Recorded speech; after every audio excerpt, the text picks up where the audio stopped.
All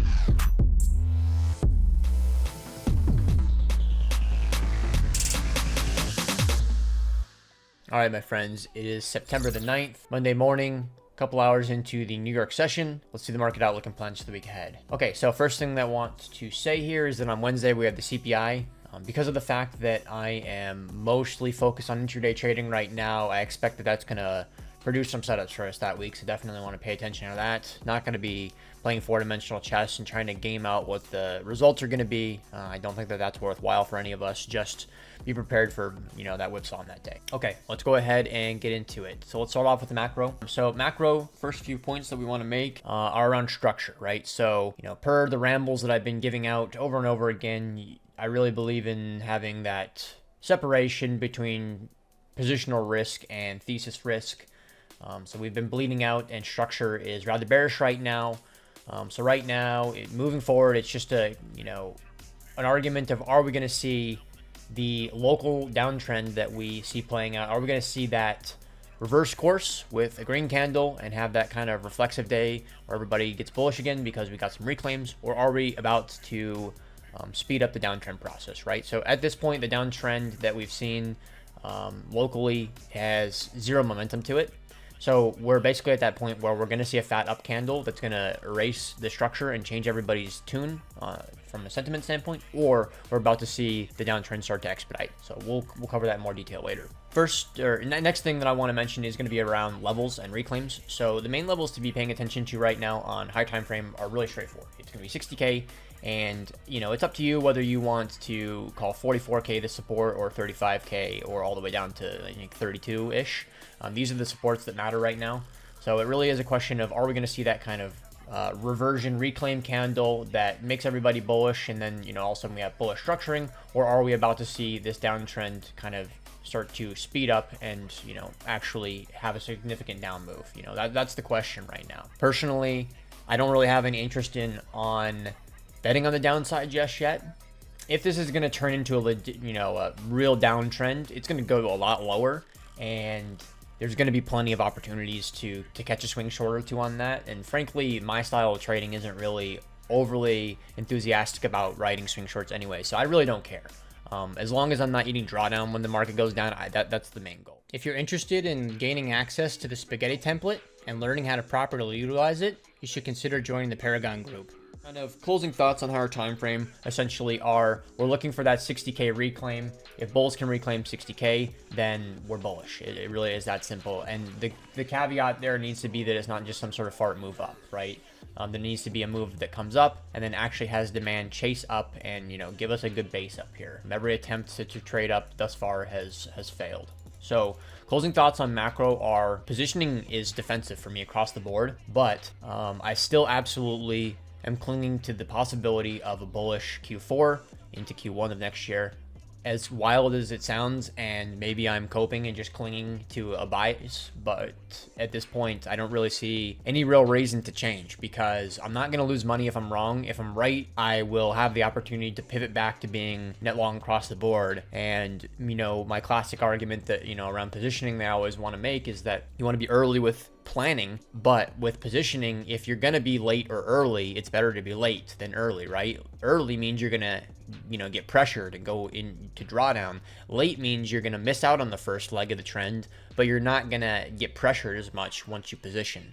I'd always rather be late with positioning than early. That's a lesson that I've learned the hard way many, many times over. That's why I always stress that to you guys. Again, the last point that I'll make, and I've said this a bunch of times, but, whether we go down more first or whether, we're going to defend this area and kind of bounce from here, just sentiment is terrible right now. I understand that.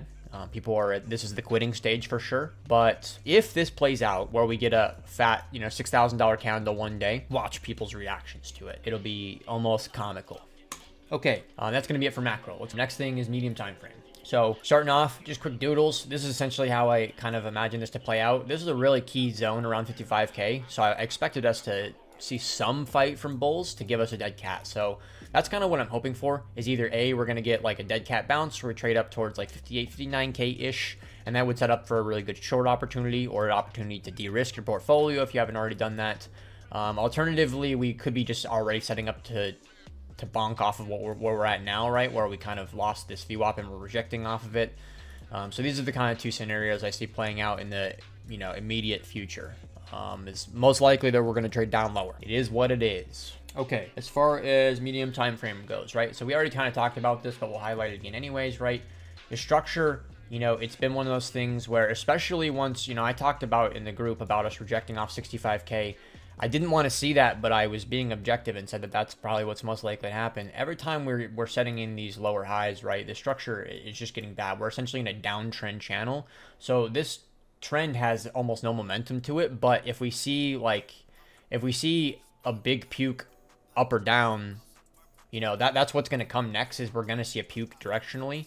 And it's going to completely control what happens next, right? So if we get a puke down, obviously we're going to see the downtrend expedite and turn into a legitimate downtrend, and the bull market's over then. If we get a fat up candle, I think that we could spark upside momentum again. So it really is going to come down to what is the next big candle. And just for quick example, right? Look at how it played out last time. This is kind of what I mean, right? So you kind of have, you know, some choppy bullshit, but what would lock in the downtrend is something like this, right? Where we actually have a fat puke, which would completely change structure. There'd be no more argument for bullish structure, right? Just to show that example over here with the rolling, right? I mean, look at what this looks like, where your rolling is kind of acting as support and you nuke through it, and then it's resistance the whole way through the rest of the trend. So that's my worrying sign right now. Let's delete some of this shit and then talk about the reclaims and the levels. So first and foremost is, you know, some of these, like 55K is, you know, probably obviously the most, you know, important level right now, just because that's where we're at. So we need to see this successfully get reclaimed and then, you know, start fighting for reclaims up here. So this is the ultimate area, the battle zone for bulls. You know, you can call it basically like 57 all the way up to like 61, you know, call it like a 4,000 point range or whatever. You can get more specific with it if you feel. This is the battle zone that bulls have got to reclaim. Until bulls are able to reclaim this zone, you bet on down. It's that simple from a directional trading standpoint. Okay, so those are the VWAPs, right? Or the reclaims, excuse me. Really important VWAPs, right? You know, the 30-day rolling, you know, the range rolling, the trend rolling, or the trend anchored, excuse me, and then the anchor from 65K top, right? These are all going to be the ones I'm going to be paying the most attention to. Yeah, I mean, at this point, it seems really unlikely that we're going to, unless we got some fuck you candle day where we like shot up to 65K or something, you know, the reclaims aren't that likely. Yeah, I mean, I want to be an optimist, but at the same time, I have to be objective, and what is in front of me tells me that the blood probably isn't quite done. So one of the scenarios that I'm, you know, this is basically the last kind of bull copium for the end of the year that I have, is that we kind of do one of these rejection moves where we do bonk down and that we get like a swift dolly off that. What's the probability of that happening? It's fucking low, right? I'm not going to sit here and, you know, be ridiculous about it. It's pretty low, but that is something I'm potentially, you know, going to be trying to trade potentially, right? It's just all about whether the setup materializes or not. All right, so that's going to be it for the medium time frame. Hopefully everything is clear. TLDR across the board is that I want nothing more than a reason to go risk on. I've been waiting for months for a reason to go back to fully risk on, and the market refuses to give me a reason to do so. I have to trade what's in front of me, so I'm trading, you know, continuing to trade rather bearishly until then. Quick conversation around altcoins.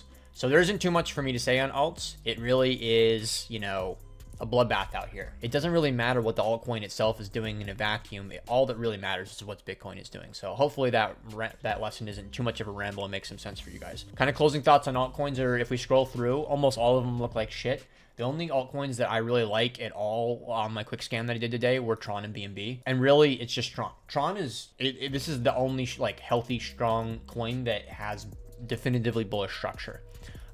Even, you know, things like Solana, one of my favorite bags. It's hard for me to be optimistic on this. Yes, this looks like it's set up for reversion, where it's deviating the yearly value, building a distribution, right? And then maybe it could do a reversion move, right? So that's kind of what I'm hoping for on something like this, is whenever it, you know, it's time for it to go from one side of value to the other, right? So that's essentially all this is doing right here, going from one side of value to the other. So maybe it's time for that reversion. Closing thoughts on that, though, are You know, and this is why I'm paying extra attention to Bitcoin right now. I really only care about what Bitcoin's doing, right? If Bitcoin is going to trade up, then altcoins are going to trade up. Almost all altcoins have really terrible structuring across the board right now. So I probably won't dumpster dive that much. If I do take long swings, you know, per what we're talking about right now, it would just be on like Bitcoin, Solana, and maybe Tron, to be honest. I'm not going to go dumpster diving and go pick up a bunch of dog shit coins. They haven't, I don't see any definitive strength out of any of their other coins. So having that extra leverage of buying like a, you know, Ondo or something like that, or, you know, it just bonk. I don't think that the expected value is there to take that extra risk. All right, so that's going to be it for alts. The TLDR on alts is F. They all look like dog shit. Okay.